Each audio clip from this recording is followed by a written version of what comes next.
um, ao vivo. Boa tarde a todos. Não está aparecendo, mas está tudo bem, né? Então, vamos lá. Boa tarde a todos. Então, nós vamos dar início a mais essa sessão de mesa redonda, né? A nossa temática de hoje é agressões ao meio ambiente, mudanças climáticas e impactos na saúde, né? Um tema extremamente atual e tão caro a nós todos, né? Principalmente considerando, né, o nosso contexto político para o qual nós estamos passando no país e a situação da pandemia. Então, para esta mesa, nós temos 4 convidados, 4 eminentes, ilustres, experts da área. Poderia dar um adjetivo aqui imenso a todos eles, né? Ia ficar a tarde inteira, né? Com esses adjetivos. Então, teremos como convidados nessa mesa a professora Raquel Rigoto, a professora Sandra Reiko, o professor Vanderlei Pignatti e o professor Nelson Gouveia, tá? Então, a forma da gente trabalhar hoje, os nossos convidados terão 15 minutos de fala para cada um, e depois vamos para o debate, que pode ser colocado aqui no chat as perguntas para cada um dos palestrantes, e também, né, um diálogo, uma discussão entre os próprios palestrantes, se a gente tiver esse tempo mais no final. Tá? Então, começando, a gente vai convidar a professora Raquel, que vai falar sobre água e os desafios para a saúde coletiva. A professora Raquel Maria Rigoto é professora titular da Faculdade de Medicina da Universidade Federal do Ceará, né, com vários títulos que a gente não vai dar tempo de colocar aqui, mas ela é coordenadora do núcleo Tramas, né? Trabalho, Meio Ambiente e Saúde, na Universidade Federal do Ceará, tendo como principal linha de pesquisa conflitos ambientais, trabalho e saúde, e é membro da Rede Brasileira da Justiça Ambiental, né? A professora tem um extenso currículo também nessa nossa área, mas vamos passar a palavra, então, à professora Raquel, e agradeço, né, a sua participação nessa mesa. Obrigada, professora Edna, uma saudação muito carinhosa e de muito prazer a você e aos colegas da mesa e a todos aqueles que escolheram participar desse momento conosco nesse importante congresso. Saúdo também, na pessoa da professora Lígia Kerr, o congresso e agradeço o convite e o acolhimento, né, dessas atividades em torno das relações saúde, trabalho e ambiente, que certamente tem muita importância hoje para a saúde coletiva, né? Eu vou compartilhar uma telinha aqui com vocês, para a gente começar a pensar esse tema das águas. E eu fiquei perguntando, imaginando, né, como é que o Paulo Freire nos inspiraria para começar esse diálogo, né, sobre o tema das águas. E aí me lembrei essa coisa da gente se conectar com o tema, né, que ele tanto insistia nisso. E aí me lembrei do professor Carlos Walter Porto Gonçalves, da Geografia da UFRJ, que faz uma colocação muito instigante, né? A gente estuda que a água tem 3 estados, o líquido, o sólido e o gasoso. E ele defende um 4º estado da água, que é o estado vivo, que é a água que agora circula na seiva, né, dessas águas, dessas árvores que estão aqui, né? É a água que está lá dentro do corpinho da borboleta ou dos pássaros, né? É a água que está dentro do melão. E a gente poder se conectar também com essa água que agora umedece a nossa palavra, lubrifica a nossa pálpebra, né? Protege os bebês dentro do líquido amniótico, né? Ou se converte em leite para alimentá-los, de forma que a gente possa perceber essa dimensão da água para além daquela perspectiva mais convencional de ver as doenças de veiculação hídrica apenas, né? Que a gente possa aproveitar esse momento para reconhecer a nossa ecodependência, né? Diante desse contexto em que a gente está vivendo no mundo, reconstruir as nossas conexões com a natureza é muito importante, e nesse sentido a água tem um papel fundamental, porque ela umedece as sementes, ela alimenta os ecossistemas, os biomas, né? Ela ajuda na produção dos nossos alimentos, ela umedece a atmosfera e faz o ciclo das chuvas e distribui essas águas pelo Brasil, né, através dos rios voadores que começam lá no Atlântico, vão pela Amazônia, evapotranspiram pelas árvores e são levadas pelo vento para cair no cerrado, a nossa grande caixa d'água, e com isso alimentar 6 das 8 regiões geográficas do Brasil, e também do Uruguai, do Paraguai, da Argentina, né? Então, águas muito preciosas para nós e que nos lembram, né, de que nós somos apenas uma forma de vida a mais dentro dessa teia da vida no planeta Terra, né?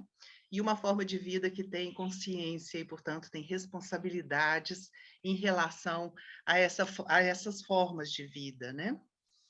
Se nós olharmos para o planeta Terra, nós vamos saber que 70% da superfície dele é coberta por água, né? Mas 97,5% dessa água é salgada, né? E esses 2,5% restantes vão estar nas geleiras, em quase 70%, nas calotas polares, né? Que agora estão se derretendo, né? Quase 30% nas águas subterrâneas, os aquíferos tão preciosos, 0,3% apenas em rios e lagos, né? E 0,9% em outros locais. E lembrar também a situação privilegiada do Brasil nesse contexto do planeta Terra, né? Porque 13,7% dessa água doce disponível, ela está no Brasil, né? E isso, por exemplo, o Rio Amazonas é o maior rio do mundo em termos de volume, o aquífero Guarani é a maior reserva subterrânea de água doce do mundo, né? Então, nós temos uma condição de muita fartura de água e talvez por isso ainda não tenhamos nos colocado adequadamente diante desse debate, mas tem também a ver com aquilo que alguns autores decoloniais, latino-americanos, chamam da maldição dos recursos naturais, né? Porque a água, a terra, as florestas, a biodiversidade são tesouros que nós temos, né? Comuns, são bens comuns, mas que também atraem interesses econômicos e de expropriação, né, em torno disso. E a gente poderia tranquilamente reconhecer, né, a importância das relações ecológicas que a água sustenta e promove, desde o citoplasma das nossas células até os diferentes ecossistemas, né? E a consciência de que quando nós, seres humanos, né, interferimos nessas relações, e aí esse poder de intervenção, ele é diferente entre as classes sociais, entre os grupos étnicos, entre os gêneros, né, nós frequentemente temos problemas ou de escassez de água, que vão estar relacionados à insegurança alimentar e hídrica, né, e aí a gente já começa a apontar a relação disso mais diretamente com a saúde coletiva, e também a contaminação dessas águas, né? Não só por micro-organismos, como é muito frequente nas zonas urbanas, pelos problemas de saneamento, mas também por metais pesados, por venenos, por plásticos, né? Um número grande de substâncias que vão estar relacionados com isso. Então, eu gostaria de apontar 3 desafios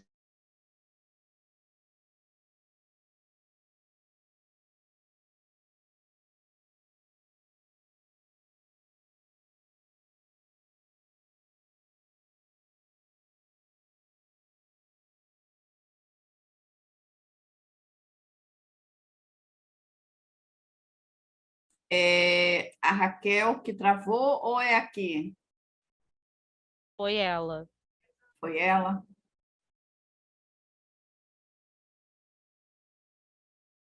Eu acho que foi ela, Edna. Tá.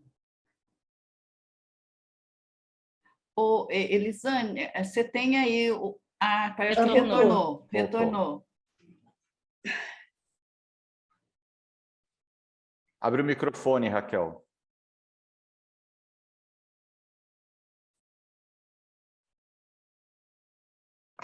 Ah, acho que agora deu. Então, tem todo esse processo de mercantilização da água, e é Professora, claro compartilha a que... tela novamente, por favor. Ah, é? É que você Edna. caiu, tem que começar. Ah, tá. Pois, por favor, Edna, me desconte esse tempinho, hein, que não foi que... Não caí por querer. Olha, esse congresso está assim, as conexões cai, levanta, tá? Aham, vamos lá.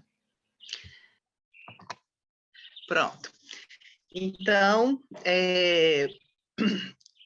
além disso, nós tivemos no Brasil, em 2019, um projeto de lei do senador Tasso Gereissati, do Ceará, do semiárido, né?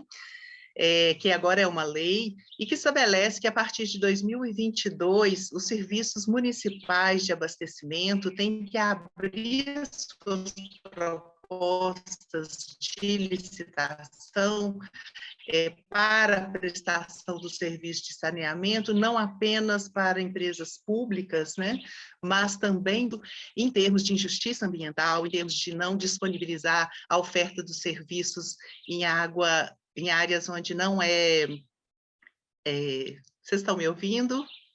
Sim, né?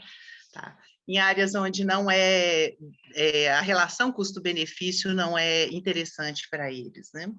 Um segundo grupo de desafios está associado ao colapso socioambiental, né, nessa formulação que o professor Luiz Marques, da Unicamp, faz, e eu vou gostar muito de poder dialogar sobre isso com a professora Sandra Reicon, que está conosco nessa mesa, né? Mas a gente começar a compreender que esse contexto de emergências climáticas, de aniquilação da biodiversidade e de contaminação química do planeta, que são as 3 categorias com que ele define o colapso socioambiental, né, atingem profundamente as águas, né, de forma que hoje 1/3 dos 37 maiores aquíferos do mundo já estão em fase de esgotamento, 21 deles estão em declínio, né, e essa escassez hídrica, ela deve afetar gravemente 1/3 da humanidade já nesse decênio. O texto é de 2017, né? Então, entre 2020 e 2030, já tem essa expectativa de um déficit de 40% entre a oferta e demanda de água no mundo, né? E é claro que os desastres naturais, né, também chamados assim, associados às emergências climáticas, que já desalojaram e levaram à migração compulsória de mais de 1 milhão de pessoas, né, deixaram mais de 4 bilhões de pessoas feridas, sem casas, né, vão ter a ver com eventos como inundações, tempestades, secas, ondas de calor, que são eventos que estão relacionados também à água e que demandam, do ponto de vista da saúde coletiva, uma antecipação para uma adaptação e uma mitigação, né, desse contexto que já parece irreversível, tendo em vista os resultados da COP26, né?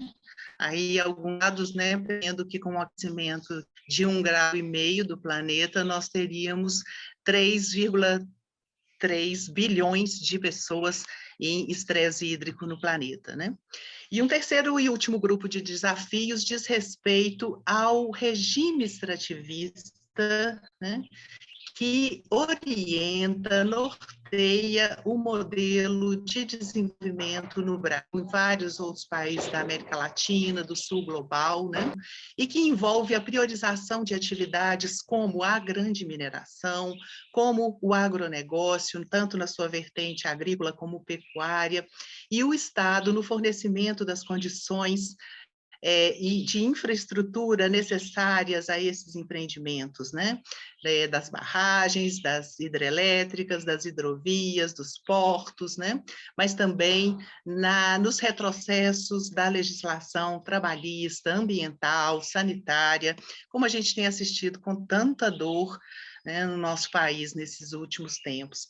Então, esses processos de neoextrativismo, quando eles chegam aos territórios de vida dos povos originários, né, do campo, das florestas, das águas, né, eles vão trazer processos de desterritorialização que, por sua vez, impõem uma vulnerabilização àqueles povos, né? E essa vulnerabilização se associa, então, a um leque de impactos sobre o processo de saúde e doença, que vão desde a obesidade, a desnutrição e a subnutrição, o sofrimento psicossocial, né? As doenças cardiovasculares, as epidemias e pandemias, os acidentes, né? Os envenenamentos, as intoxicações, é um leque de agravos nesse sentido, né? No caso do agronegócio, nós temos no Brasil um mando de agrícola para a produção de commodities como soja, 102 milhões de hectares dedicados a isso, e mais 170 milhões de hectares dedicados à pecuária, com rebanho bovino de 213 milhões de cabeças, né? Quase que uma cabeça de boi para cada pessoa brasileira, né?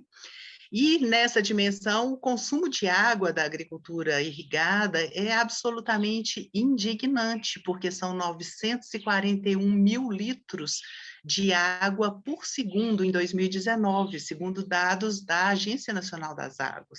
Isso corresponde a 29,7 trilhões de litros de água por ano, e isso também corresponde a 77,7% das águas extraídas de mananciais e captadas no Brasil, né?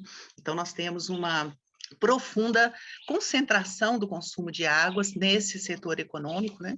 Além da mineração, cujo consumo de água é em menor volume, mas ele tem um impacto no território local muito grave, né? Criando verdadeiras zonas de sacrifício, ali onde se implantam esses empreendimentos anunciados como geradores de emprego, né, contaminação, né, dessas águas pelos próprios minérios, por metais pesados, nem precisa mencionar depois do que aconteceu em Mariana e Brumadinho, né?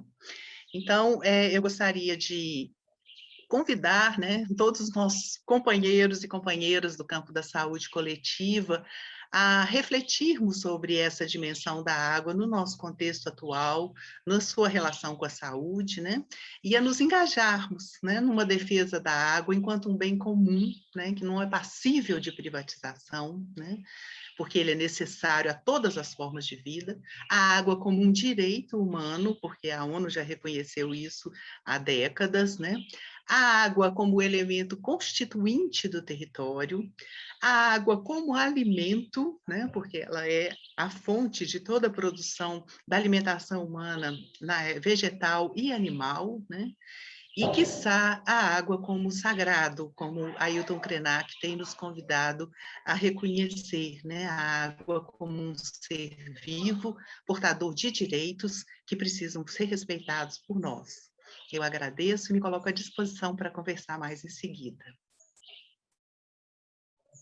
Muito obrigada, professora Raquel, né, pela sua brilhante fala. E nós passaremos agora, convidaremos para fazer a fala a professora Sandra Reikon, que vai falar sobre mudanças climáticas e o impacto no planeta. A professora Sandra é pesquisadora da Escola Nacional de Saúde Pública da Fiocruz, né? E atua na área de avaliação de risco à saúde humana, ecotoxicologia, gestão integrada de saúde e ambiente, avaliação de impactos à saúde de mudanças climáticas e de grandes empreendimentos também. Ela também é representante do Brasil no GT do Programa das Nações Unidas para Meio Ambiente, referente ao Programa de Monitoramento na implementação da Convenção de Estocolmo. Né? Então, isso resumidamente, né, apresentando a professora Sandra, que também, né, com muita experiência, muita expertise na área. Tá? Então, professora Sandra, passamos a palavra à senhora.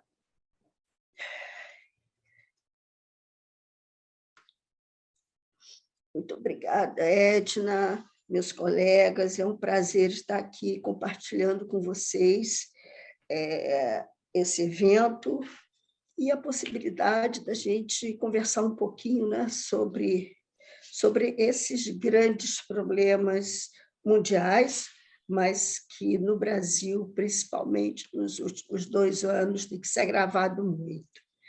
Eu vou colocar a minha apresentação. Vocês já estão vendo a minha apresentação? Não, Não? não. Não.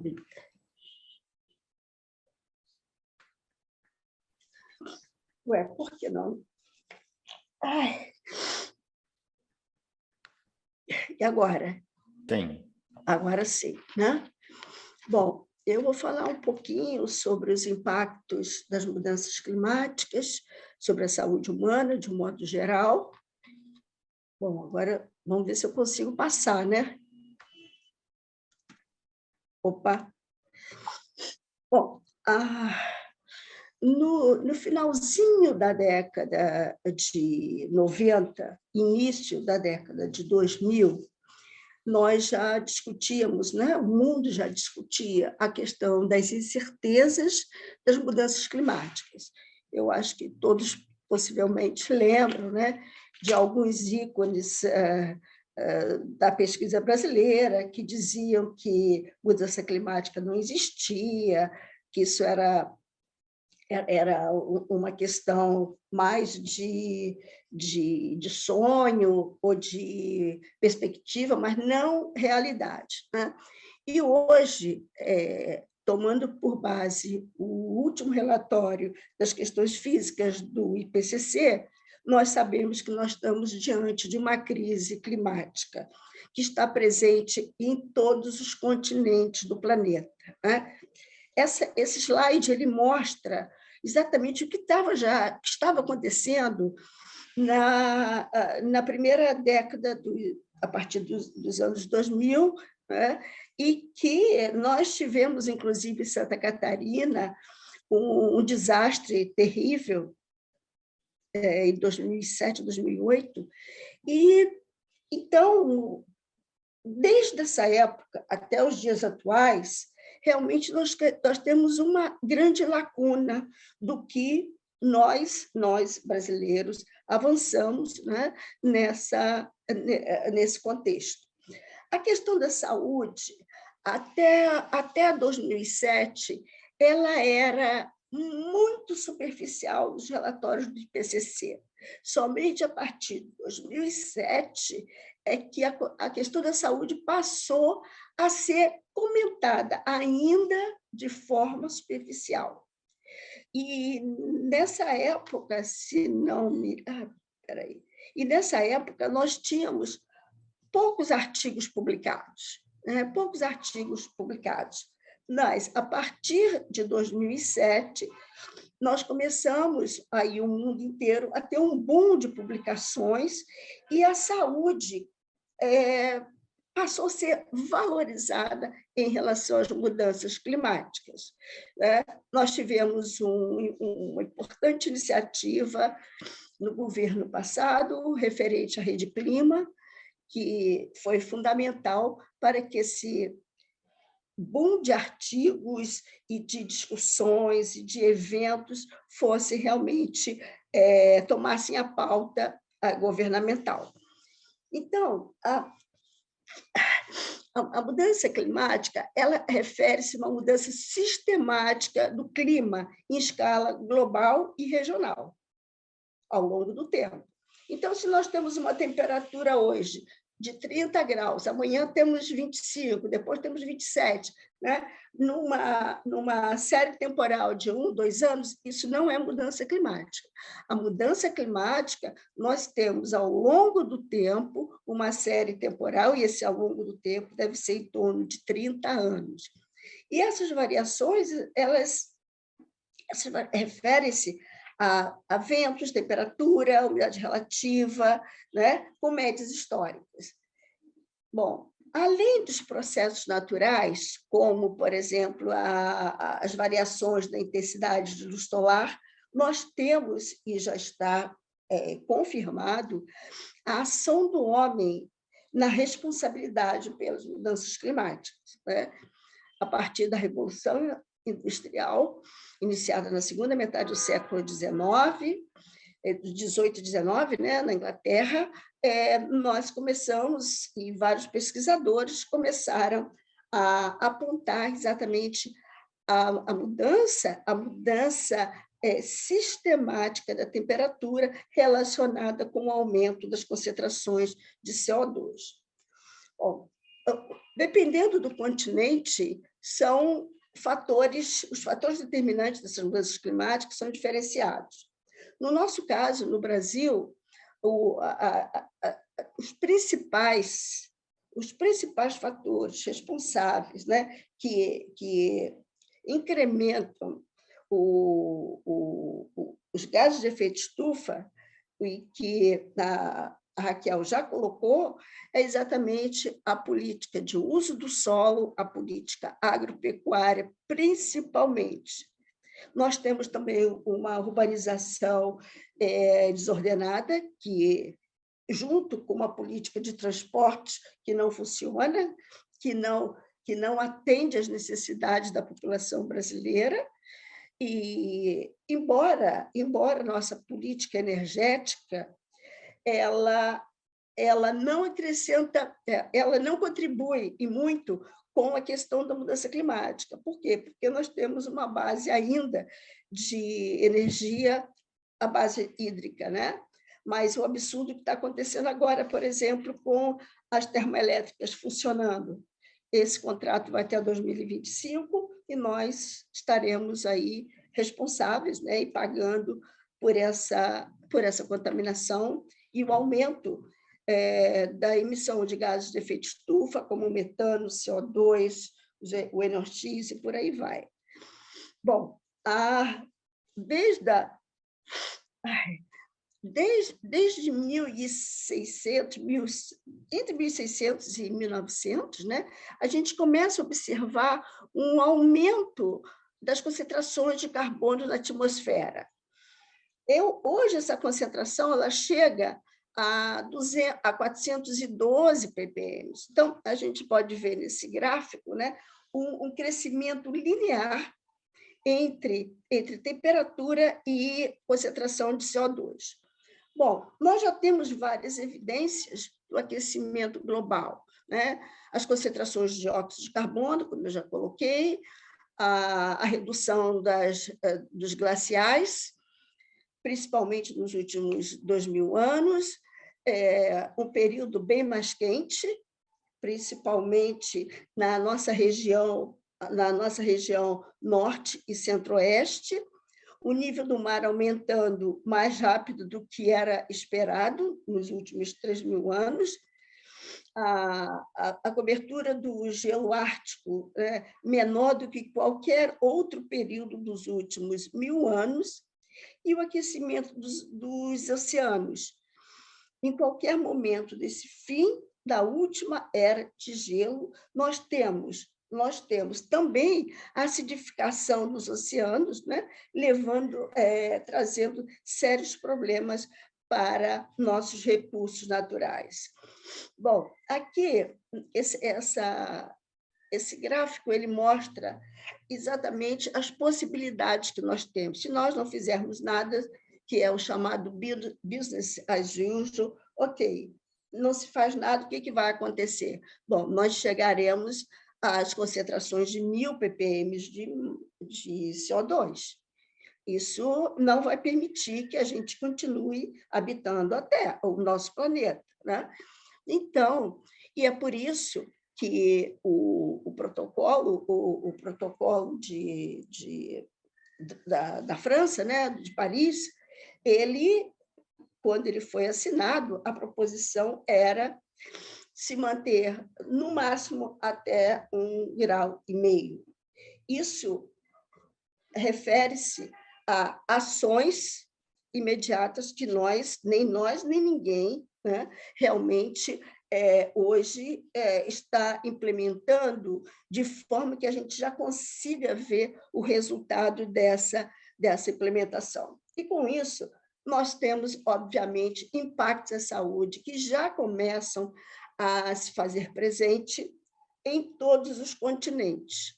Então, nós temos a questão dos efeitos diretos das mudanças climáticas, que envolve a questão das tempestades, a questão das secas intensas,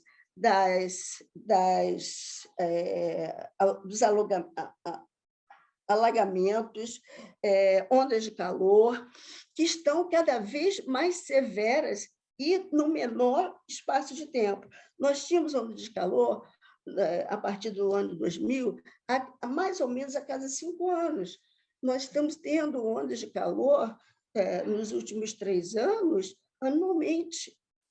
Nós temos efeitos indiretos, né? Como a Raquel já colocou, a questão da qualidade da água. A qualidade da água, e todos nós temos direito a ter uma água de qualidade, né? Nós temos efeitos com impactos, principalmente nas comunidades tradicionais. Nós temos os impactos da poluição do ar. Nós sabemos que as micropartículas, o material particulado fino, ele vai acarretar uma série de problemas de saúde, principalmente no que se refere às doenças cardiovasculares e às doenças respiratórias. A mudança de uso da terra, né, com impacto direto na biodiversidade, acarretando problemas de saúde, das doenças não só zoonóticas, mas de muitas doenças vetoriais também. Né? E a mudança ecológica, como, por exemplo, aconteceu recentemente com aqueles incêndios do Pantanal, onde os animais morreram por conta da qualidade da água. E nós não temos uma ação estratégica governamental, né, seja a nível municipal, estadual ou federal, exatamente para que a gente possa ter a magnitude desses impactos. Além disso, todos esses impactos eles podem ser exacerbados dependendo dos seus determinantes sociais. Por exemplo, sexo e idade, as condições de saúde, o acesso a serviços de saúde, o estado socioeconômico, as condições sociais desses grupos expostos, a infraestrutura de saúde. Nós vimos isso durante a pandemia, né, que continua aí, e a questão da mobilidade e dos conflitos. Né? Então, esse conjunto de indicadores, eles vão afetar a saúde de diferentes formas, como doenças mentais, a desnutrição, a questão da insegurança alimentar, a questão do aumento das doenças cardiovasculares, o aumento da mortalidade por doenças cardiovasculares, o aumento das doenças infecciosas, a questão da contaminação dos recursos naturais, o envenenamento, porque na Amazônia, por exemplo, nós estamos detectando um aumento não só de mercúrio, porque o mercúrio já inclusive, conhecido, mas também de outros metais, como a questão do chumbo, a questão do arsênio, né? Muitas vezes oriundos da extração de cassiterita também, como a Arquia colocou, a questão da mineração, né? E as doenças respiratórias. Bom, então, quais são as implicações para as doenças respiratórias e cardiovasculares? Eu vou me centrar nessas duas, porque nós poderíamos também estar falando das doenças zoonóticas, né? Das zoonoses, mas o período não permite. Então, nós temos efeitos diretos dos extremos de temperatura sobre o sistema cardiovascular e respiratório, incluindo também as ondas de calor e as ondas e estresse por calor. Nós sabemos que o nosso organismo, acima de 35 graus de temperatura do nosso organismo, não estou falando não tem nada a ver com febre, nada disso, tem a ver com o WBGT, é a temperatura bulbo úmido. O que significa isso? Isso significa que é a combinação da temperatura umidade relativa, vento, as condições que nós, a roupa que nós colocamos, as condições de temperatura que nós estamos expostos, né? Então, nós temos um aumento das concentrações de ozônio e material particulado, que pode desencadear também efeitos principalmente das doenças respiratórias e cardiovasculares. Nós temos o aumento da intensidade, frequência e magnitude do regime de chuvas. Nós já estamos vendo, presenciando esses impactos, né? Com uma mudança não só na distribuição de alergênicos, mas também dos patógenos, não é? Não, nós temos a questão também do aumento da intensidade, magnitude e frequência de secas prolongadas, que podem potencializar a questão dos incêndios florestais, a questão da desertificação, a questão da crise hídrica. Então, nós temos uma situação extremamente complexa que né? Então, o que se esperar? Bom, o quadro que se apresenta é uma perda de resiliência fisiológica, redução, principalmente nos idosos, redução da área epidérmica para a transferência de calor, que é muito importante, o aumento da vasodilatação, maior prevalência de condições de comorbidade, né, pré-existentes, tendência a aumentar essas questões, o aumento da mortalidade em indivíduos por hipertensão, infarto do miocárdio, doenças cerebrovasculares e falência coronária, além das arritmias. Então, esses são alguns das doenças, né, dos impactos que nós estamos sujeitos. O estresse térmico ele pode ser considerado como um estado psicofisiológico a que uma pessoa está submetida quando exposta a uma situação ambiental de extremo frio ou de extremo calor. Eu, Sandra, já passei por uma situação dessa de extremo frio. E você se aproxima muito, muito do óbito. É terrível, terrível. Então, e o estresse térmico, tanto para o frio quanto para o calor, ele decorre de 3 fatores, né? A produção de calor interior, a partir da atividade física muscular, o calor externo, que é o calor do ambiente, e fatores que afetam a perda de calor por convecção e evaporação. Se você tem uma situação de temperaturas elevadas e umidade relativa do ar, você não consegue esse equilíbrio. Você não consegue. Então, o que acontece? O que nós verificamos? Bom, além da questão da saúde ocupacional também, mas eu vou andar um pouquinho mais rápido. Então, foi feito um estudo relacionado com os fatores meteorológicos. Eu não estou falando de fatores climáticos. Por quê? Por conta da série temporal que nós usamos, que foi de 10 anos, né? E desfecho de saúde. Aqui eu coloquei somente algumas capitais do Brasil, né? O que a gente observa? A gente observa que há um aumento da mortalidade, por exemplo, em Brasília, considerando a temperatura do organismo humano a partir dos 26 graus. Em Manaus, essa mortalidade ela aumenta a partir dos 30 graus. E por que essa diferença?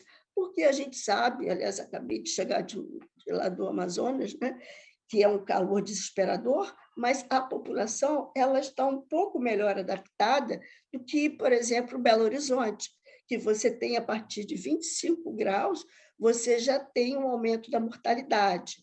Cuiabá, você vai ter esse aumento da mortalidade em torno de 30 graus. São Paulo, em torno de 24, 25, por aí, né? E Teresina, que é uma das capitais, assim como Manaus, uma das mais quentes do país. Vejam, um outro exemplo aqui foi aquele desastre que aconteceu em Santa Catarina em 2008. Isso aqui foram os casos de doenças respiratórias, né? Foi o acidente vascular cerebral. O que aconteceu Sandra, só um pouquinho, só que a gente já passou um pouquinho do tempo, mas quando você puder finalizar, tá? Obrigada. Tá. Então, aqui a diferença. A linha tracejada era o esperado, era exatamente a série temporal, o comportamento da série temporal para as doenças cardiovasculares. Quando nós tivemos aquele desastre terrível lá em Itajaí, Blumenau, né? Olha o que aconteceu com os acidentes cardiovasculares. Então, nós deveríamos estar implantando um serviço, né, de epidemiologia,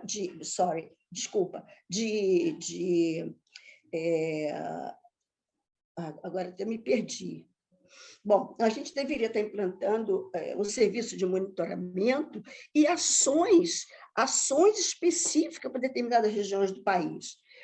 Só para ter uma ideia, avaliando o futuro, a mortalidade, é esperado um aumento de 32% por doenças de aparelho respiratório idosos. Nós não podemos esquecer que 12,5% da nossa população já ultrapassa 60 anos, né? E temos um aumento também, é esperado um aumento de 30% da mortalidade por doenças cardiovasculares e idosos. Então, o que nós temos usando os cenários? Já estou terminando, tá? Nós temos que as regiões norte e centro-oeste, sem sombra de dúvida, serão as regiões mais afetadas pelas mudanças climáticas, principalmente no que se refere ao aumento de temperatura, ondas de calor e desastres relacionados com enchentes. Eu vou parar por aqui, depois as dúvidas, e a gente pode dar continuidade e discutir isso mais adiante. Muitíssimo obrigada, desculpa ter passado um pouquinho aí, tá bom? Obrigada. Opa, obrigada, Sandra. É um assunto, né, que não tem fim. Agora, 15 minutos, muito difícil também, tá? É um prazer recebê-la e te ver aqui, revê-la. Tá? Então, vou passar a fala para o professor Pignatti, que vai falar sobre agronegócio, agrotóxico, né, e saúde. O professor Pignatti é pesquisador associado da Universidade Federal de Mato Grosso, né, integrante do Núcleo de Estudos Ambientais e Saúde do Trabalhador do NEAST, da UFMT, né, tendo como a principal linha de pesquisa impactos do agronegócio na saúde e ambiente. Também é membro, né, do GT, do Grupo de Trabalho de Saúde do Trabalhador da Abrasco. Tá? Tá. Estava sem o vídeo, mas tudo bem. E, então, vamos passar a palavra ao professor Pignatti. Boa tarde a todos. Né? Agradeço aí a Edna por coordenar, né? A nossa ex-professora lá da UFMT, Raquel, Nelson, Sandra e os que estão nos ouvindo. Né? Essa questão do agronegócio é bastante preocupante, né? Somente nesse momento de pandemia, que a gente sabe, nas várias palestras anteriores, que a causa desta pandemia, a Covid e outras pandemias, foi e é o agronegócio, né? Mas a gente vai discutir um pouco aqui alguns trabalhos nossos, trabalhos que a gente trabalha em rede também, com o grupo da Raquel, com o grupo da Lia Geraldo de Recife, com o grupo da Fiocruz lá do Rio, com o grupo lá do Paraná, né?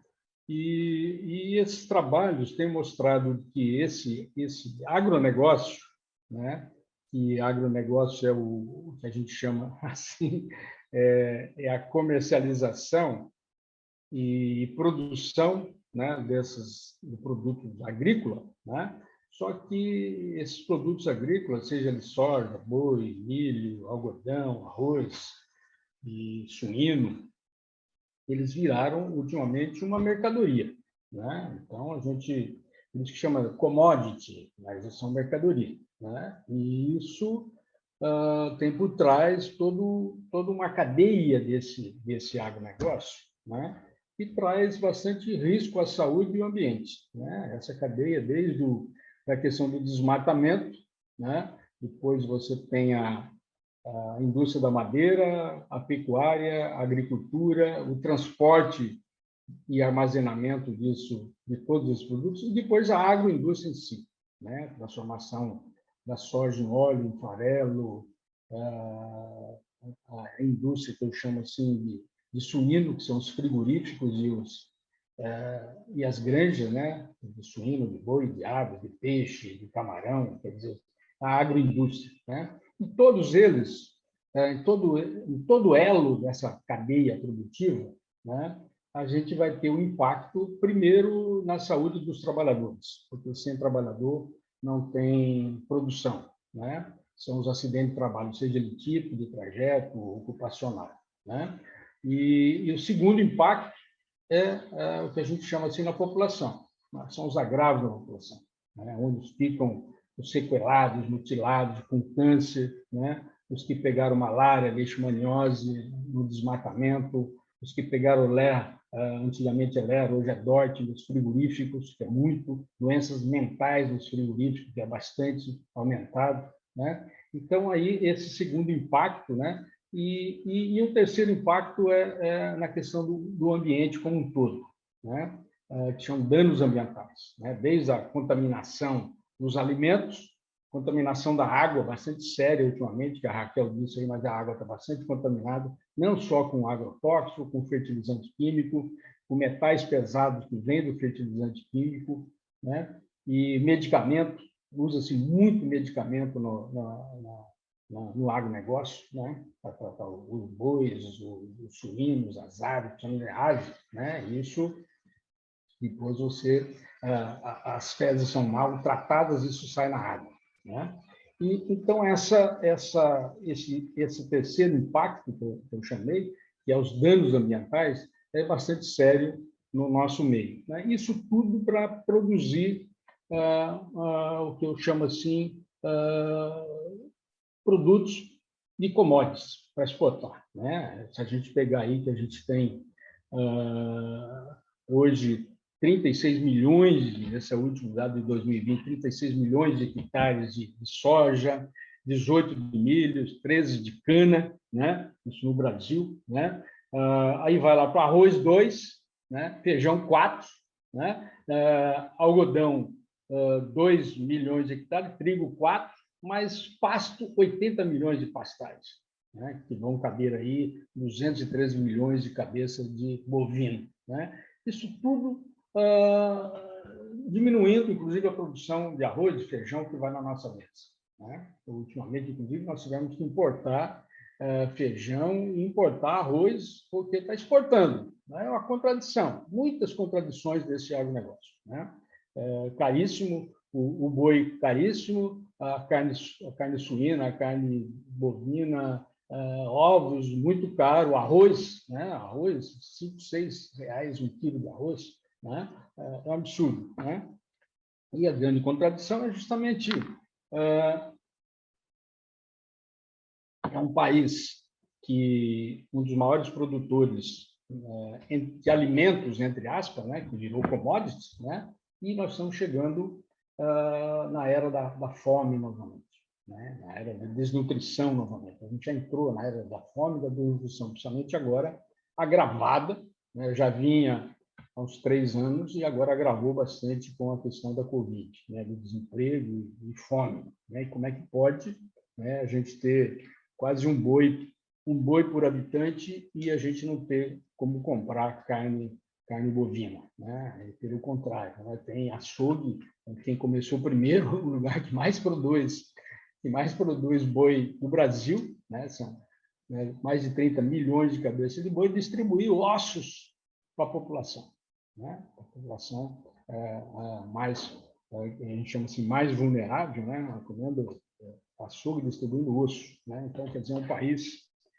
que muita contradição desse agronegócio, né? E outros impactos desse agronegócio, né? Antes de falar um pouco da questão dos agrotóxicos, da questão dos fertilizantes, né? Das doenças, né? Tem muito impacto, muito conflito, né? Com os indígenas, né? Todo dia aí o desmatamento na terra indígena, né? Além do garimpo, além da mineração, né? Você tem o desmatamento para plantar pasto, soja, milho, quer dizer, é uma disputa, né? E se a gente pegar o mapa do Brasil e procurar as terras indígenas e dar um foco nessas terras indígenas, a gente vai ver que todas elas estão mergulhadas nessas plantações de soja, de milho, de algodão, né? E vide um trabalho que nós temos no Xingu, né? Onde todas as nascentes do Xingu, todas, sem nenhuma exceção, tanto do lado leste, do oeste, do sul, do Xingu, que é uma das maiores reservas indígenas do Brasil, todas elas nascem dentro da pastagem de plantação de soja, de milho, de algodão, né? De cana, né? Isso leva a toda essa contaminação de fertilizante químico, inclusive fertilizante químico tem muito metal pesado, né? Que a gente discute hoje que o mercúrio não é só do garimpo, né? O mercúrio também é da queima de madeira, lógico, né? Desse desmatamento, mas também vem dos fertilizantes químicos que tem os microelementos que a gente podia fazer toda uma discussão, né? E se a gente pegar os conflitos com a pequena agricultura familiar, não só do MST, isso é um conflito bastante grande, né? Vide algumas técnicas, né? De espantar, de afastar o pessoal do MST, a pulverização aérea com avião, né? Vide aí no Mato Grosso do Sul, nos Guarani, Kaiowá, agora, esse ano passado, lá no Rio Grande do Sul, lá em vários estados do Brasil, lá no Mato Grosso, vários estados no Brasil, né? E outros conflitos que a gente coloca aqui é com a questão da insegurança alimentar, né? Por incrível que pareça, os municípios que mais produzem, né, no Mato Grosso, Goiás, Mato Grosso do Sul, né, tem mais insegurança alimentar, porque não se produz arroz e feijão, né? Se a gente pegar, por exemplo, o caso do maior produtor de soja e milho do mundo em termos de município, que é Sorriso, né? Sorriso, lá no Mato Grosso, que plantou nesse ano agora 650 mil hectares de soja, 450 mil de milho, depois 50 de algodão, e apenas 10 hectares de arroz. E olha que Sorriso vem italiano que fundaram a cidade, só riso, só arroz. E hoje tem um mísero 10 hectares de arroz, né? E um fato importante que aconteceu nesse ícone do agronegócio do mundo, não é do Brasil, é do mundo, foi em abril de 2017, em que o governador quis fechar um hospital estadual, regional, porque não tinha dinheiro para manter o hospital. A população foi às ruas, fechou a BR-163, que é o maior acesso de exportação do Mato Grosso, tanto para o norte, que hoje está exportando pelo porto de Mirituba, lá perto lá no Pará, e aqui no Porto de Santos, e para baixo, né? Fechou, aí o governador voltou atrás e manteve um hospital. Então, não tem dinheiro para manter um hospital regional estadual. Uma das grandes causas, que é outra contradição que eu quero colocar aqui, é a Lei Candir, né? Porque a Lei Candir exonera, não deixa, não se paga imposto para exportar tanto o produto da agropecuária como o produto da mineração, a Lei Candir, né? Então, não fica nenhum imposto, né, para os estados, né? Porque é ICMS. E mais ainda, tem corrupção, né? Sai 100 carretas de soja, 100 carretas de milho, ou 100 carretas de boi para exportar, uma parte, 30%, 40%, fica no meio do caminho, né? Porque fica nos estados, inclusive, que quase não produz soja, né? Por exemplo, Minas e outros estados que não produzem quase soja, né? Mesmo São Paulo, para fazer ração, né? E fala que vai exportar, não exporta, né? Então, é uma corrupção muito grande que deveria pagar os 17% de impostos, né? E aí vai, né? Então, se a gente fosse discutir, nesse cotidiano do agronegócio, né? Ele é bastante pesado em cima da população e do meio ambiente. São máquinas agrícolas, agrotóxicos, fertilizante químico, muito medicamento, né? Que se usa, hoje está usando muito medicamento não só no suíno, nas aves, no camarão, mas também na plantação, principalmente de arroz. Usa muito medicamento na terra, para o solo, além do agrotóxico, fertilizante químico, medicamento, né? antibiótico, inclusive, para as bactérias e para fungo, muito fungicida para o solo, né? Então, essa questão do agronegócio, né, de produzir tanto, né, e mais também pulverizar tantos. Hoje, nessa últimos dados que a gente tem, foram 1 bilhão e 300 milhões de litros de agrotóxicos pulverizados nas lavouras. 1 bilhão.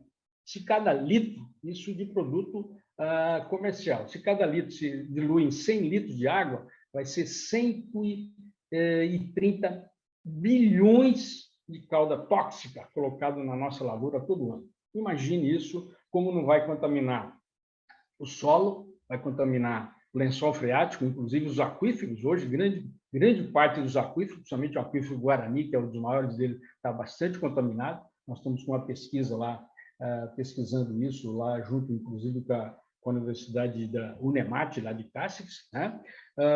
Bastante contaminado, né? Com esse 1 bilhão e 300. E de fertilizante químico, 8 bilhões de quilos de agrotóxicos, né? Isso tudo por quê? Porque 1 hectare de soja usa 18 litros de agrotóxico, entre herbicida, inseticida, fungicida. 1 hectare de cana, 5. 1 de milho, 8. 1 de arroz, 10. Mas o algodão vai para 30 litros por hectare. Isso é uma carga tóxica, né, muito violenta, né, em cada hectare, por ano, isso por ano, né? A gente já discutia isso no nosso dossiê 1, né, quando, em 2015, né, a Raquel participou, outros participaram, a gente fez um dossiê de alerta do impacto dos agrotóxicos. Agora teve o dossiê 2, né, esse ano passado, né, já discutindo, inclusive, novas legislações que querem serem implantadas no Brasil, né, acabando com a nossa lei do agrotóxico, que ela não é bastante obedecida, mas ainda é uma lei bastante avançada, e tem lá no Congresso Nacional o que a gente chama assim, um PL do veneno, né, um projeto de lei, né, que é 6.200, né, além de liberar milhares de novos produtos nesses últimos 3 anos, milhares de produtos, dentre eles uma centena de produtos novos, sem passar pela avaliação do Ministério da Saúde e do Ministério do Meio Ambiente, só o mapa, e lá nesse decreto coloca responsabilidade só do mapa, né, que vai avaliar o que a gente chama eficiência e eficácia, né? Então, quer dizer, é um desenvolvimento,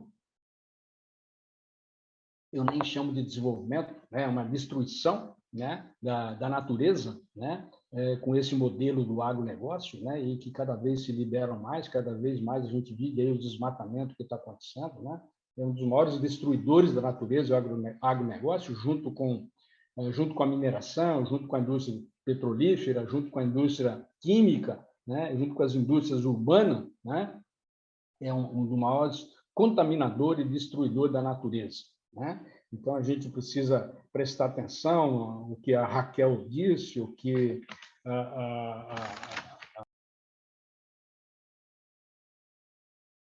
onde tem plantação, e aí, a partir dessas questões, a gente foi ver, por exemplo, colocar alguns dados aqui de agravos de doença, né? Se a gente pegar as intoxicações agudas, que o agronegócio fala que está diminuindo, né? Se a gente pegar o Sinan, né, a gente vai ver que as intoxicações agudas, né, por agrotóxico agrícola, né, ela, nos últimos 10 anos, ela dobrou, passou de 2.900 para 5.600. Doméstico, que a gente pensa que esse spray que a gente usa em casa não intoxica, né? Passou de 860 para 2.116, quase triplicou. Saúde pública, nos nossos colegas, companheiros de controle da dengue, principalmente, de 164 para 444, triplicou, né? Veterinário, de 576 para 1.475. Né? O veterinário que usa muito veneno, né, para no gado, nos nossos cachorrinhos, nos nossos gatos, né, triplicou a intoxicação aguda. E a intoxicação crônica, muito, aumentou bastante, principalmente câncer infanto-juvenil, né, e malformação congênita. A gente fez um trabalho trabalhando com todos os municípios do Brasil de produção agrícola e uso de agrotóxicos, e depois fizemos uma correlação dos estados, né? Pegamos primeiro o Mato Grosso, que está lá, depois Paraná, Goiás, Rio Grande do Sul, né? As regiões mais produtoras, que mais usam agrotóxicos, têm um índice maior e muito maior de intoxicação aguda, câncer infanto-juvenil e malformação congênita, né? Então, isso está num artigo nosso da Ciência e Saúde Coletiva, volume 2210, de 2017. E aí, agora, a gente já atualizou vários e vários dados dentro dessa discussão. E aí, então, a gente, para terminar, eu acho que a gente tem que mudar esse modelo do agro, não só o modelo do agro. A gente tem que sair dessa vigilância à saúde e caminhar para a vigilância do desenvolvimento. Porque todas essas doenças que a gente colocou aí são doenças do modo de desenvolvimento. Então, nada mais justo do que a gente caminhar, além da vigilância em saúde, para a vigilância do desenvolvimento. Né? Isso é ligado ao quê? É um pouco diferente da vigilância em saúde, porque você tem que ligar com os movimentos populares, com os movimentos sindical, num sentido de empoderamento desse movimento, para que a gente realmente mude o modelo, não só o modelo de desenvolvimento, que é um modelo que a gente chama assim de desenvolvimento econômico, para fazer desenvolvimento de sujeitos, de gente, porque esse modelo está atrelado à barbárie, atrelado à violência, atrelado à antidemocracia, para manter esse modelo a ferro. Né? É isso que eu queria discutir, né? E a gente tem que pensar um pouco que nesse conjunto, né, desse governo atual com o agronegócio, que domina bastante, não só o governo federal, o governo estadual, o governo de várias prefeituras desse país. Né? Então, a gente tem que pensar justamente isso na vigilância do desenvolvimento, porque não vai ser através dos serviços de saúde, dos serviços de doença, que a gente vai conseguir saúde. Né? A gente tem que avançar mais para a agricultura, para a educação, discutir bastante o meio ambiente, discutir bastante o poder que é esse do agronegócio a nível das indústrias, né, dos lobbies que acontece a nível municipal, estadual e federal. É isso, depois a gente vai para o debate. Obrigada, Pignatti. Então, agora nós vamos convidar para fazer a sua palestra o professor Nelson Gouveia, que vai falar sobre poluição do ar e saúde em áreas urbanas.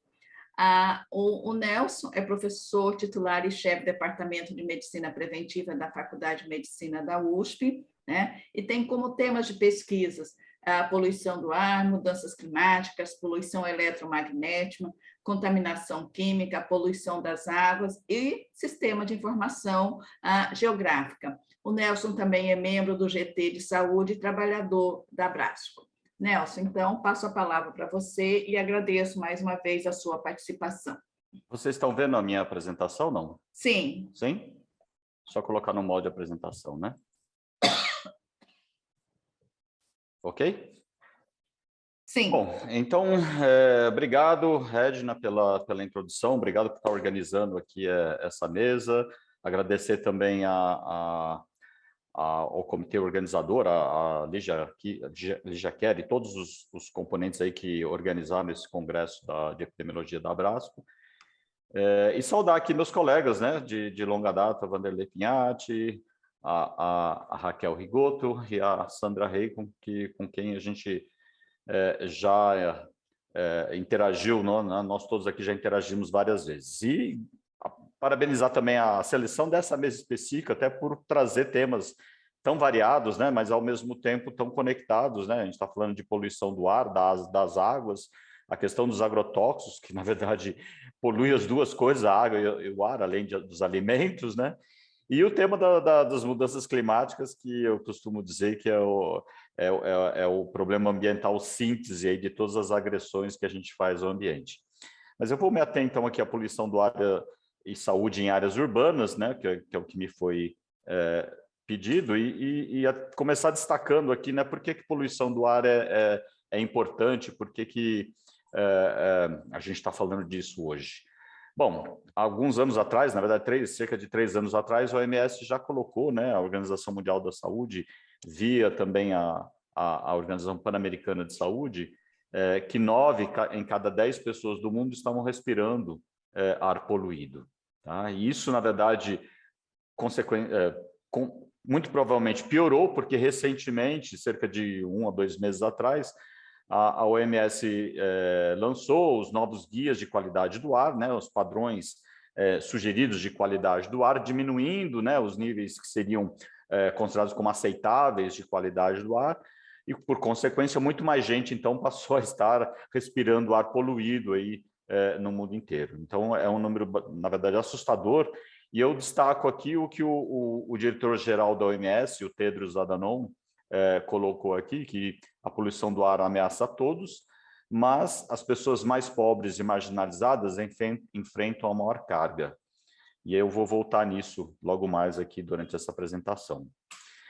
E destacar, né, que esse problema da poluição ele vem sendo examinado já há muito tempo, inclusive por esse projeto da carga global de doenças, né, que também é patrocinado pela Organização Mundial da Saúde, que coloca, por exemplo, né, o material particulado, né, um dos poluentes do ar mais comuns, né, medido em quase todas as cidades, onde há redes de monitoramento, como um dos mais importantes fatores de risco, né, contribuindo para a carga global das doenças. Isso em 2012, mas essa contribuição do material particulado, na verdade, ela vem ficando cada vez maior. Aqui ela está em cerca de 10º lugar, 8º lugar, mas ela vem ficando cada vez mais importante, porque cada vez mais, e eu mostro aqui até algumas estimativas de óbitos atribuíveis somente à poluição do ar externa, né? Não estou nem falando aqui da poluição do ar intradomiciliar, aquela mais relacionada com a queima de lenha para cozinhar, basicamente, que está voltando a ser um grande problema no Brasil, na medida que o preço do gás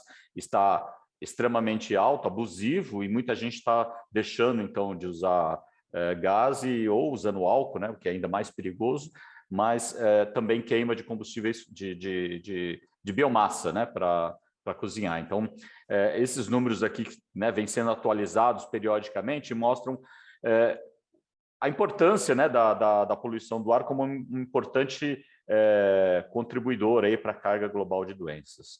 E olhando de uma outra maneira, né, o quanto que essa poluição contribui para a perda de expectativa de vida, né? E aí está colocado como, não é, o quarto maior fator aí para impactar a perda de expectativa de vida, né? Somente abaixo de fatores dietéticos, dos cânceres e do tabagismo, né? Que é bastante importante e conhecido como uma importante causa de mortalidade e morbidade no mundo inteiro.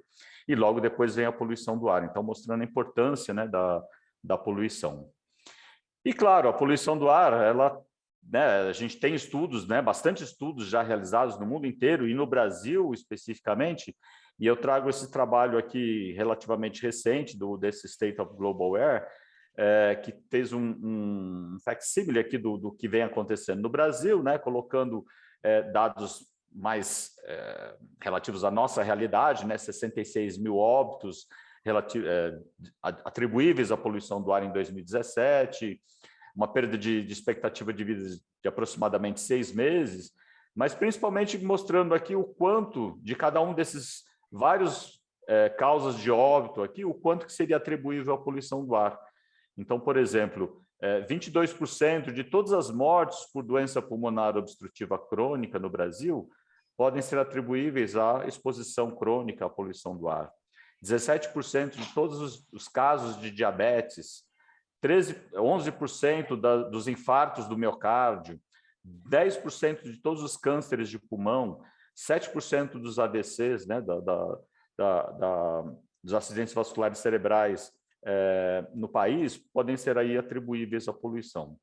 Isso por quê? Porque a poluição, na verdade, ela afeta quase todos os órgãos, sistemas e processos do corpo humano, né? A gente tem muito a intuição de que a poluição do ar afeta os pulmões, e, de fato, é o primeiro órgão a ser afetado, com exceção, talvez, de nariz, ouvidos e garganta, que também são afetados, né? Os olhos também, irritação, principalmente do ponto de vista irritativo.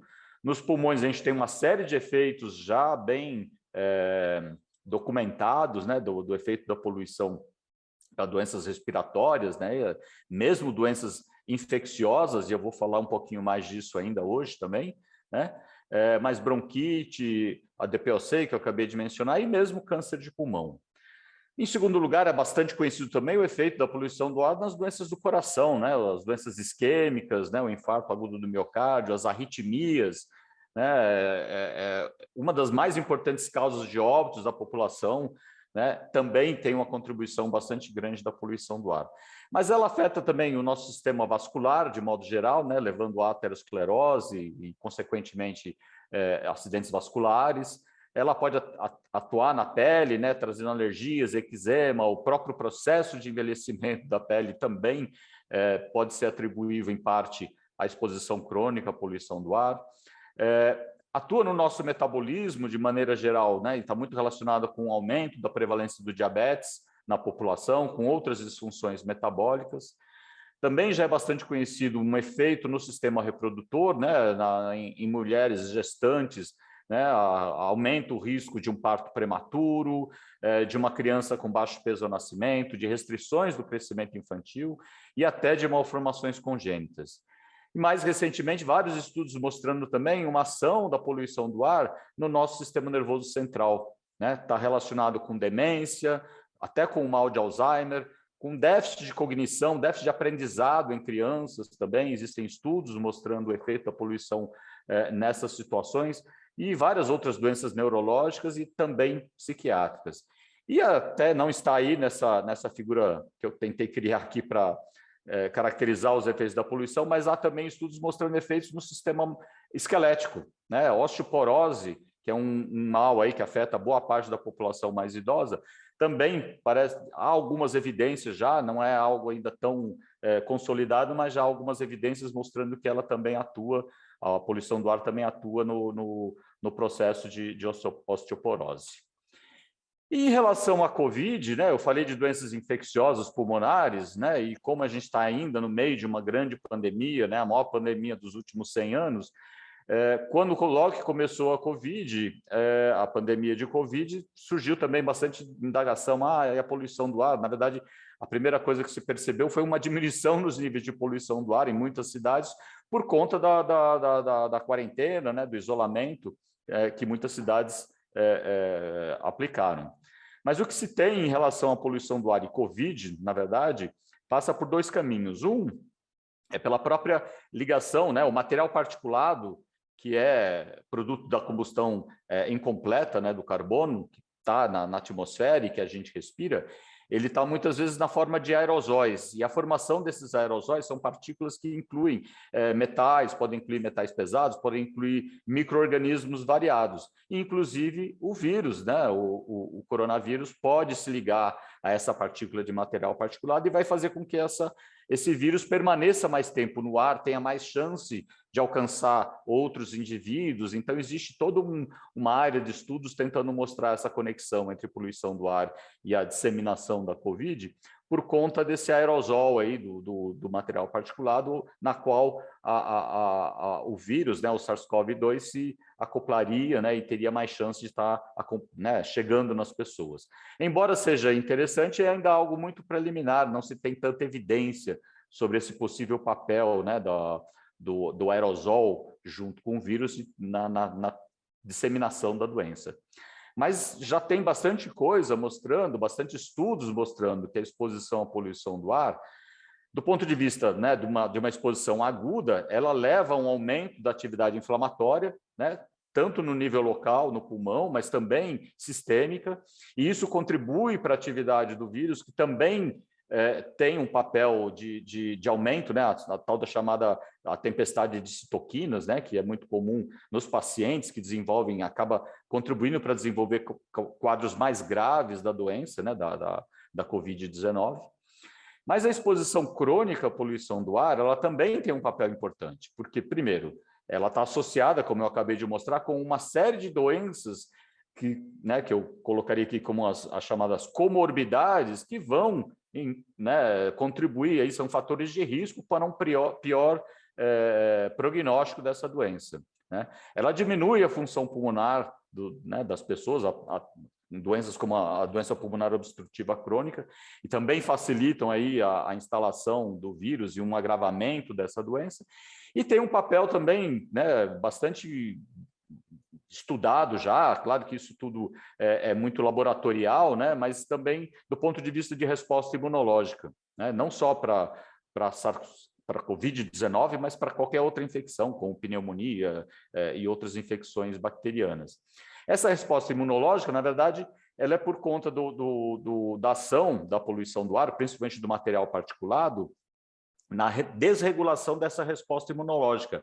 Ali, na nossa barreira, né, basicamente na parede dos alvéolos, você tem ali a ação desse material particulado, impedindo a ação ali das células dendríticas, dos macrófagos, das células T helper, que são elas que fazem a primeira linha de defesa contra a instalação, né, de qualquer agente infeccioso, e eles ficam, né, desregulados. Você tem uma incapacidade, uma função desse mecanismo de defesa prejudicado aí com a ação da poluição do ar. E ela também, né, o PM, o material particulado, também está associado a um aumento da enzima conversora de angiotensina, tá? A tal da porta, que é o receptor do coronavírus nas nossas células. Então, também já há estudos mostrando que a poluição, ela permite, né, aumentar aí o nível dessa enzima, né, conversora de angiotensina, ou seja, fornece mais ligações para o vírus, né, para o SARS-CoV-2 se ligar à célula e, a partir disso, infectar essa célula e desenvolver a doença. E há também estudos, né, e aí eu vou falar de um estudo no qual eu estive envolvido recentemente, com os pacientes pós-Covid, né, na chamada síndrome pós-Covid, ou seja, aqueles pacientes que, mesmo tendo alta, né, sarando da doença, permanecem com sintomas prolongados por algum tempo. A gente fez um estudo aqui no Hospital das Clínicas da Faculdade de Medicina da USP, com cerca de 749 pacientes acima de 18 anos que ficaram internados aqui no HC. O HC foi um dos hospitais centrais aqui para o controle da epidemia no estado de São Paulo. E esses pacientes que voltaram para casa depois foram convidados a voltar aqui cerca de 6 a 11 meses depois da alta para fazer uma reavaliação, uma avaliação multidisciplinar, para tentar entender aí, né, se haviam sintomas persistentes, quais eram esses sintomas. E a gente, né, identificou aí uma série de sintomas, né, eu tentei colocar aí desde perda de memória, dificuldade de atenção, ansiedade, depressão, dor de cabeça, perda de paladar e olfato, que é bem comum, né, na própria doença, mas que persiste ali, né, eu estou falando aqui de pelo menos 6 meses após a alta, tá? Mas uma série de outras questões, até dor articular, dor muscular. E o que chamou mais a atenção da gente é que a gente avaliou esses pacientes e percebeu, conseguiu detectar que a poluição do ar, a exposição aumentada à poluição do ar, ou seja, aqueles pacientes que viviam em áreas mais poluídas, que tinham um indicador de exposição maior, estavam associados com maior índice de fadiga, maior índice de dispneia, né, o que faz bastante sentido no caso de doenças pulmonares, e também de um score para funcionalidades, né, que é o PCFS, um score que dá um panorama da funcionalidade do indivíduo. Então, esse é um achado bastante recente, nem foi publicado ainda, mas traz essa ideia de que a exposição à poluição do ar, ela está intrinsecamente relacionada com a Covid, tanto no sentido de aumentar a incidência da doença, de aumentar a gravidade, porque ela, né, ajuda, né, vamos dizer assim, fornece os meios ali para o vírus poder se disseminar ainda mais. Com isso, aumenta a mortalidade e pode estar associada também com os sintomas persistentes, né, mesmo após a cura da doença. Tá? Nelson, Oi. A gente já está no tempo, tá? Tá. Vou correr agora aqui, mas falta pouquinho. Tá, obrigada. É isso, só para finalizar, então, né, alguns outros aspectos aqui que eu queria mostrar em relação a fatores, né, que impactam nos níveis de poluição do ar. Então, vou ser bem rápido aqui. É um estudo que foi feito, na verdade, no âmbito desse projeto Salurbal, que alguns de vocês talvez conheçam, mas a gente tentou identificar alguns fatores do ambiente construído e alguns fatores socioambientais que estariam relacionados com maiores níveis de poluição. E, né, um modelo multinível, bastante complexo, que identificou alguns fatores aqui. Eu vou destacar alguns, como, por exemplo, presença de áreas verdes, né, que intuitivamente a gente entende que é protetor, né, contra a poluição do ar, mas mesmo, né, coisas como taxa de motorização, que também é bem claro, né, quanto mais veículos circulando, maior, né, a poluição do ar.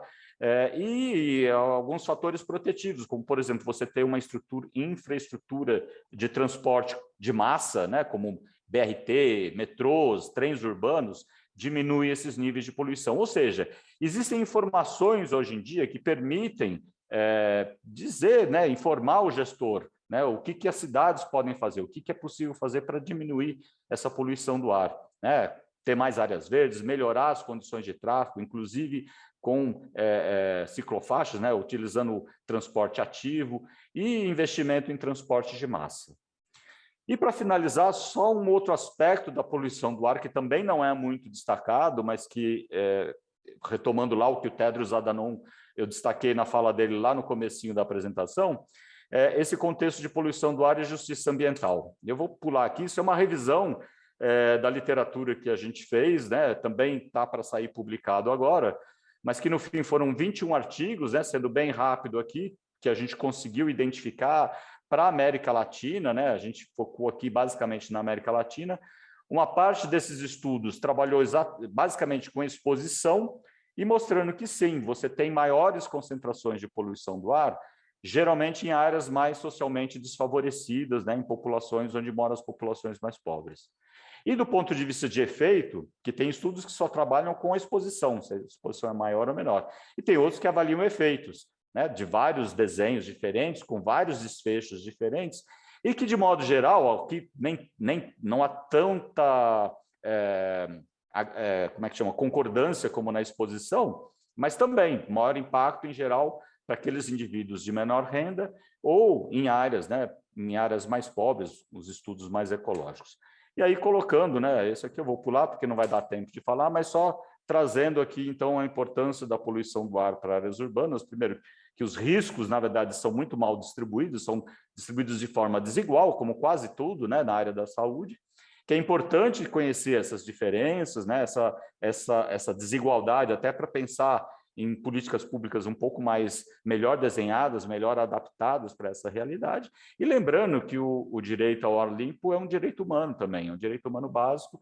Então, a questão da poluição do ar, ela deve estar também no centro das agendas aí de qualquer formulador de política pública. Então, era isso. Eu corri um pouquinho aqui no final para não atrapalhar muito o andamento aqui da... Obrigada, Nelson, pela sua a fala, um monte de dados, coisa importante. Fica difícil, né, nessa mesa, e eu também, né, tenho um viés de querer escutar e vou deixando vocês falarem, tá? Mas, rapidamente aqui, a gente tem só algumas perguntas, primeiro para a professora Raquel, né, que são duas, que eu vou colocar aqui. Depois tem uma mais geral, que acho que todos vocês poderiam, né, estar falando. É da Raíssa. Será que realmente a vigilância em saúde realmente conseguiu se consolidar em nosso país? Esse é do Pignat, o professor Vanderlei. Será que ela focou nos determinantes, risco, danos, ou por ter se focado apenas nos danos? Leva a esta reflexão da necessidade de uma vigilância do desenvolvimento?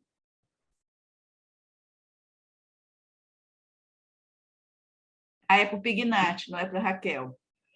Responder agora? Pode, depois eu falo para a Raquel, já que eu... Essa questão da vigilância à saúde, né, ultimamente, né, ela está focada realmente na vigilância dos danos, né, pouco na promoção da saúde, né? Quando a gente discute vigilância do desenvolvimento, a gente vai mais no sentido da promoção da saúde e em outras áreas que trazem a saúde, que é a alimentação, né? A produção, não só o alimento que vai na mesa, mas a produção desse alimento. Então, a gente tem que articular com a agricultura, articular com a educação, na formação dos profissionais, né? Que hoje todos os profissionais, inclusive da saúde, vai lá no sentido de equipamento, né? Utilização do equipamento, a mercantilização do equipamento. Você vai na agricultura, em outros departamentos, também discute a agricultura em si, a maioria é para o quê? Para trabalhar para o agronegócio, né? Agrotóxico, fertilizante, maquinário. Então, a gente precisa discutir, estar no meio desse modelo de desenvolvimento para buscar a saúde. Então, por isso que a gente tenta caminhar na vigilância do desenvolvimento, mas isso precisa junto estar com o poder popular, sindical, popular, para que realmente a coisa aconteça. E mesmo essa vigilância dos danos, na maior parte das vezes, eles são escondidos ou tenta se esconder, né, como o Bolsonaro fez, ou como está sendo feito com a contaminação das águas, que está escondido, né? 2/3 das nossas águas potáveis está contaminado, né? 2/3 do nosso alimento que está na nossa mesa está contaminado, e o governo esconde isso. Então, Pois é, Pigues, só um pouquinho. Eu sei que a gente tem pouco tempo, mas isso que você está falando tem a ver também com a pergunta que foi direcionada à professora Raquel. Tá? Professora Raquel, a Política Nacional de Saúde Integral das Populações do Campo, da Floresta e das Águas ainda é subutilizada no SUS como instrumento de cuidado e proteção dos povos vulnerabilizados. E também tem outra questão.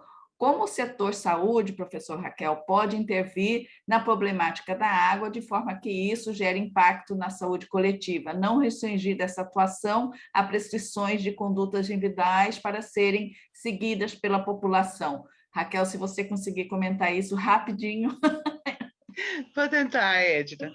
Então, eu tive o prazer de acompanhar no Conselho Nacional da Saúde a construção da Política Nacional de Saúde Integral dos Povos do Campo, da Floresta e das Águas, que é fruto de um trabalho de mais de uma década do Grupo da Terra, que reunia movimentos sociais do campo junto com técnicos do Ministério da Saúde, né? Então, ela em si é um tesouro. Agora, infelizmente, eu concordo com o Cauê, ela está subimplementada, né? Mesmo porque ela é uma política abrangente que reconhece da forma mais complexa a determinação social da saúde, como a gente defende na saúde coletiva, né? Então, sem o direito à terra, ao território, às águas, à cultura e à vida, é difícil implementar essa política, né? E a gente está vendo o que está acontecendo aí com as ameaças de terras indígenas, quilombolas e de outros povos e comunidades tradicionais, né? Então, acho que, assim, se a gente pensar do setor de saúde, a nossa responsabilidade específica com as águas, por exemplo, o Vigiáguas, né? Que o professor Pignatti tem uma linda construção sobre isso. Nós temos uma legislação com muitos limites, que não vai dar tempo de discutir agora, mas nem essa é implementada, né? Então, o controle da contaminação das águas de abastecimento, no que elas têm de metal pesado, de solventes e de venenos, né? Que já é uma coisa muito precária e reducionista, e comparado com a legislação internacional, ela ainda não está implantada em mais de 1/4 dos municípios brasileiros, né? Então, nem esse mínimo controle a gente tem. Por isso que a gente insiste tanto, né? Concordo com os demais colegas aqui da mesa, que tem uma dimensão política muito forte nisso, né? A vigilância ambiental, o Vigiágua, a Política Nacional dos Campos e da Floresta não tem como se implementar sem essa articulação nossa enquanto SUS, enquanto saúde coletiva, enquanto Abrasco, com os movimentos sociais, num processo de construção compartilhada de conhecimentos e de forças, num processo de decolonização da nossa mente, num processo de aprofundamento da nossa formação enquanto profissionais, para essa compreensão cada vez mais ampliada da saúde coletiva. Tentei ser rápida, Edna. Tá, Raquel, e você já até comentou a pergunta do Cauê. Então, com os tempinhos restantes, eu gostaria então de ver se a Sandra ou o Nelson quer fazer uma consideração final aí de 1 minutinho cada um. Sandra.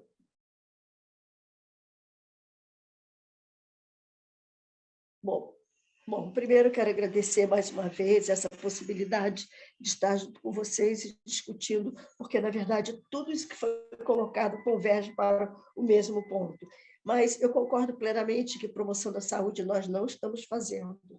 Isso, diante do contexto das mudanças climáticas, como o Nelson colocou, né, que abrange tudo isso, a tendência é que a questão dos venenos, a questão da poluição do ar, cada vez a gente vai ter uma situação mais complexa e mais grave. Então, a gente não pode esquecer que a poluição do ar, se nós temos benefícios em reduzir, em controlar a questão das mudanças climáticas, nós temos co-benefícios para a saúde, né? Porque automaticamente a gente reduziria os níveis de poluição do ar. Mas, no entanto, nós não estamos fazendo isso, nós não estamos avançando nessa política. Nós temos muitas promessas, como foi agora a COP26, mas, de fato, nós não temos nada concreto.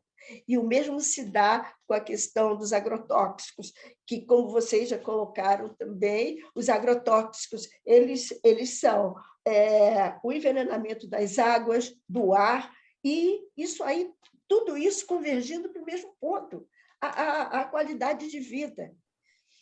Então, eu acredito também, sem os movimentos sociais, sem a participação da sociedade, nós não iremos, infelizmente, nós não vamos avançar, principalmente com esse governo que está aí. Com certeza. Então, infelizmente, esse é o nosso contexto. É o nosso contexto, exatamente. Obrigada, Ed. Obrigada a todos. Nelson. Então, também, bem rapidamente, só para finalizar, um dos pontos até que eu ia comentar, mas para ser mais sintético, eu não falei, essa ligação da poluição do ar com mudança climática, né, que é um outro aspecto. Eu privilegiei aqui a questão da justiça ambiental e da Covid, na verdade, porque achei que eram dois temas pouco explorados, vamos dizer assim, do ponto de vista da poluição do ar, mas tem, claro, esse papel muito importante também, né, do sentido do co-benefício aí em relação à mudança climática. Mas só para finalizar mesmo, em relação ao que foi perguntado aí, que o Pignatti e a Raquel já responderam, né? Eu acho que para fortalecer a vigilância ambiental, a vigilância em saúde, ou mesmo nessa perspectiva que o Pignatti traz aí, que eu acho bem interessante, da vigilância do desenvolvimento, na verdade, assim, acho que o que precisa primeiro, é vontade política, né? Precisamos ter gente que esteja lá na frente imbuído desse mesmo sentimento, né? Então, acho que passa por quem a gente está votando, né? Desde o vereador até o senador, né? São essas pessoas que a gente está colocando lá, qual que é a agenda dessas pessoas, sendo bem específico para a área ambiental. E, claro, o nosso papel como formadores, né? Acho que a formação de recursos humanos, né? de profissionais aí nessa área é extremamente importante e acho que a gente deve, no ponto específico da vigilância ambiental, né? Que não é talvez ainda tão disseminado, né? na rede, vamos dizer assim, acho que é importante o papel aí da academia, né? Formar essas pessoas, trazer essas questões para que isso, de uma maneira ou outra, vá sendo incorporado aí no SUS como um todo. Então, tá, Nelson, obrigada. Agradeço a participação de vocês. E, com certeza, né, Raquel, não recuaremos. Temos que ficar firme aqui, que passaremos, com certeza. Tá? Gente, é um prazer ver a Raquel e, principalmente, né, rever Sandra, Pig, Nelson. Tá? Então, uma boa tarde para vocês e muito obrigado pela palestra e por ter aceitado o convite. Tá? Obrigado, até mais. Obrigado, até mais. E também aqui a Elisiane, que deu aqui o nosso suporte. Tá? Obrigado. Obrigada, Ed. Prazer ver todos vocês. Também. Tchau. Tchau, Edna. Um abraço.